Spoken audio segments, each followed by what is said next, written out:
ça me sert à moi seul. Et il y a tout ce qui va se passer. Okay. Bon, j'ai des petits messages à passer. Après, on va prier rapidement.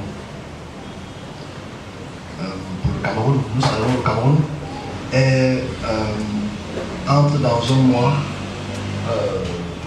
très important pour lequel il faudrait qu'on puisse en parler pour la politique camerounaise. Parce que nous, on a cette licence d'expression. On espère que cette expression va être prise en considération, acceptée et avancée. Prenez les choses pour le Cameroun. Je suis un peu triste. C'est sur ce qu'on va prier aujourd'hui, et pour le Cameroun aussi, individuellement. C'est le fait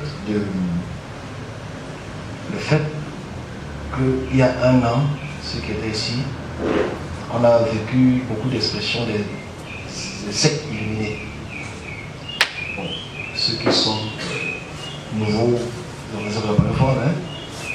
y a un an, un peu moins, un peu plus parlant, j'ai réintroduit les facteurs des nouvelles sectes illuminées. Ces nouvelles sectes illuminées qu'on voit aujourd'hui, pour lesquelles on a beaucoup de nos jeunes frères et nos jeunes sœurs, comme notre jeune sœur d'hier à Yaoundé, qui a seulement commencé à se déshabiller en route, sortant de sa voiture, ça on a l'habitude de le voir. C'est pas extraordinaire. Mais ce sont des facteurs pour lesquels, dans les plateaux de télé maintenant, au Cameroun, surtout en Côte d'Ivoire, qui est assez ouvert dans ce type de conversation, on voit le fait que les personnes qui ont été dans ces groupements, qui ont fait leur coup, on les assiste à la télé, ils viennent parler de leur exploit. Beaucoup de gens s'indignent pourtant derrière le fond. Ces sectes illuminées sont pour moi très dangereuses. Pourquoi? Parce que notre jeunesse qui est à la déroute, notre jeunesse qui est à la déroute, ne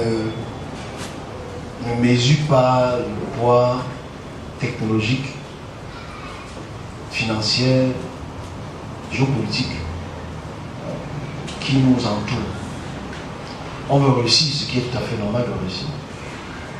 Et les valeurs de la réussite ne sont plus prônées aujourd'hui dans le sens du travail, la patience et la réussite. Travail, patience, réussite.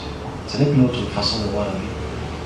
Je le dis parce qu'en fait, il y a encore dans les semaines qui arrivent une recrudescence d'influenceurs qui vont encore perdre la vie.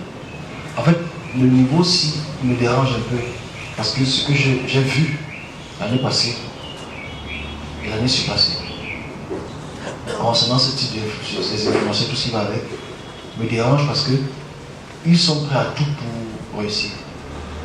Et à tout, ça veut dire quoi? Ça veut dire nos frères, nos soeurs, nos amis, nos cousins, nos cousines, nos amis même qui sont éloignés, ils sont prêts à te vendre.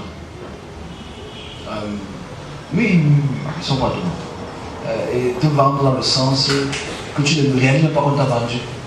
C'est-à-dire, prends un bonbon, prends une sucette, prends un bic,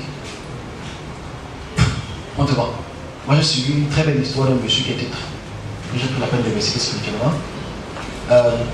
C'est-à-dire, quand ils veulent te vendre, pour être dans un bar, parce que les Camerounais aiment boire, je vous encourage à boire plus. Quand ils veulent te vendre,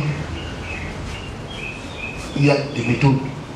Mais la méthode, c'est la méthode de donner quelque chose à quelqu'un qui te transforme en quelque chose d'autre.